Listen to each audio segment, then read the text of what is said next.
మహబూబ్నగర్ టౌన్లో పెట్టాం. పెద్ద భారీ మీటింగ్ జరిగింది. దాదాపు 70-80 వేల మంది వచ్చారు.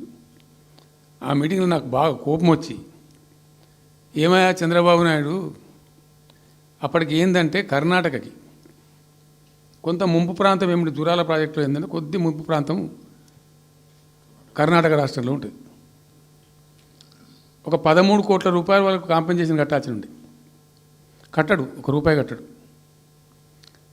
ఏమయ్యా చంద్రబాబు నాయుడు గారు, నువ్వు దత్తత తీసుకున్నావు, కథ తీసుకున్నావు, డైలాగులు చెప్తున్నావు, ఇక్కడ చచ్చిపోతాను జనము, బొంబాయికి వలసలు పోతుండ్రు. ఇటువంటి పరిస్థితులలో కూడా కర్ణాటకకు డబ్బులు కట్టడానికి డబ్బులు లేవా? ఇదేనా సమైక్య రాష్ట్రంలో సమగ్ర అభివృద్ధి అంటే? బట్టిగా బ్యారేజ్ ఆ గోడలకు కట్టిన విడిచిపెట్టేది చూసి తమాషా పడన్నా అని చాలా తీవ్రమైన విమర్శలు చేశాను.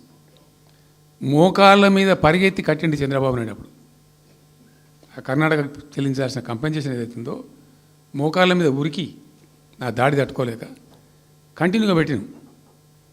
దాని తర్వాత చంద్రబాబు నాయుడు పార్టీకి సంబంధించిన ఎమ్మెల్యేనే ఆర్డీఎస్ దగ్గర బాంబులు పెట్టి పేల్చేయడం.